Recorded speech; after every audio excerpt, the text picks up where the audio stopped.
Ikaw, paano makikilala ang tunay na lalaki? Wala siyang kinatatakutan. Kahit anong panganib, umaatake. Ito ang mukha ko. Ito, ang bakas ng katapangan. Katapangan? Magmotor ka ba naman napakabilis? Di yan ang makikita mo.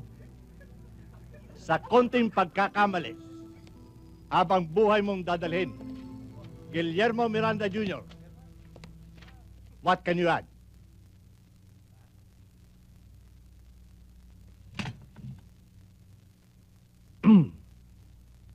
Makikilala ang tunay na lalaki, sir.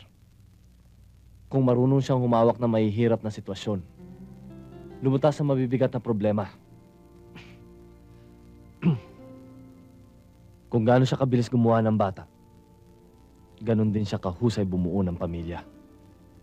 Yan ang isang tunay na lalaki, sir.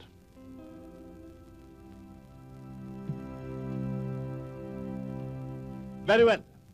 Hindi nakikilala ang tunay na lalaki sa laki ng kanyang katawan o sa husay niya sa martial arts o sa dami ng sukbit na baril sa kanyang baywang kahit na siya'y malumanay magsalita at kumilos kung siya naman ay asset sa kanyang pamilya, sa simbahan at sa lipunan. Maaari di siyang ituring na isang tunay na lalaki.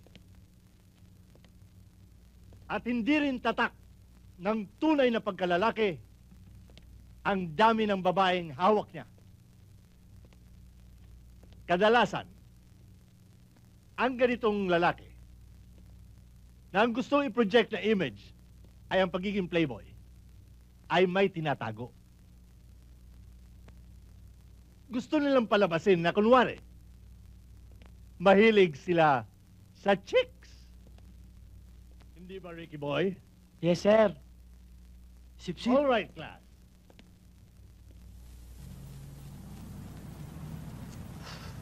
Alam mo, maraming bagay sa mundo na hindi kayang bilhin ng pere. Isa na dito ang prinsipyo. Lalo sa amin mahihirap. Nag-iisa yun na aming kayamanan na handa namin paglaban. Kilala kong papa ko, Jess. At hindi na rin kaila sa'yo ang mga ugali ng kapatid ko. Lalo na si Kuya Jack. Natatakot ako para sa'yo. Huwag kang mag-alala. Naniniwala pa rin naman ako sa batas eh. Batas? Ano ba nangyayari sa lugar natin? Hindi ba lahat ng kagusto ni Papang nasusunod? Ano ba nangyari sa lahat ng mga kasong isinampa sa kanila?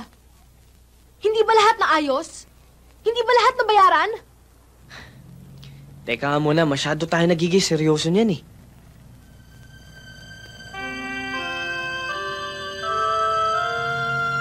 Dala ko ang pera para ayusin ko kayong lahat. Ayaw naming mga salbosa na may maagrabyado sa inyo. Gusto namin, pantay-pantay. Alam namin na walang may gusto ng karahasan dito. Hawak namin ang listahan ng mga pangalan taga rito. Tatawagin kayong isa-isa para pumirma. At bibigyan ko kayo ng tigi 1,000 piso.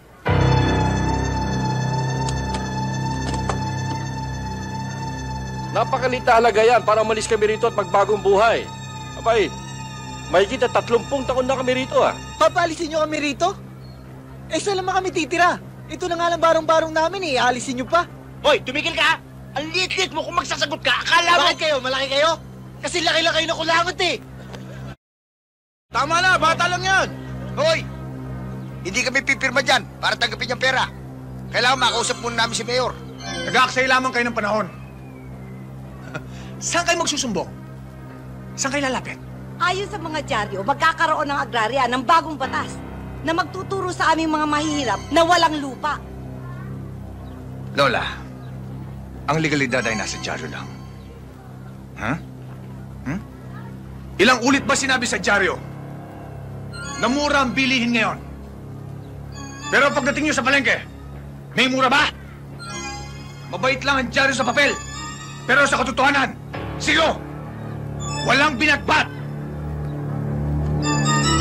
Kaya sa ayaw nyo at sa gusto nyo, tatanggapin nyo ang alok namin. Wala ka...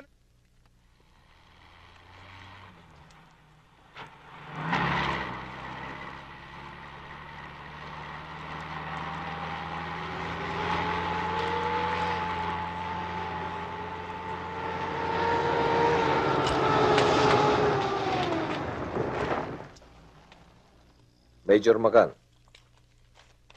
meron akong search warrant. Gusto ko makausap si Apoleo. Sandali lang, sir. Wala akong private army, Major Macan. Mga tauhan ko lang sa asyenda ang naririto. Iba ho yung report na tinanggap namin, Apoleo. May mga reklamo laban sa inyo. Pakanalang yan ang mga kalabang ko. Hindi ho. Ordinaryong tao ang nagrereklamo. Nagtitiyak kong binayaran lang ang mga yon. Mahal ako ng mga taga Santo Niño, Major. Kapag meron binibinyagan, ako ang ninong. Kapag may nagkakasakit, ako ang nagpapagamot. At kung may namamatay, ako ang tumutulong para mailibing sila ng maayos. Ang order ho sa akin ay kumpiskahin lahat ang mga illegal na armas nyo. Wala akong illegal na armas, Major. Ang lahat ng baril na hinahawakan ko ay lisensyado. Kailangan pa rin ho namin mag-imbestiga, Apoleo. Major, marami na akong tauhan na napapatay. Kailangan ipagtanggol namin sarili laban sa kanila. Papel ho ng militar ay pagtanggol ang mamamayan. Kaya nyo ba kami ipagtanggol sa lahat ng oras? Ginagawa namin ang lahat para sila isupuin. Hindi nyo kami dapat higpitan, Major. Hindi kami inyong kalaban. Ganun pa man, kung kailangan nyo mga baril namin, isusurrender ko.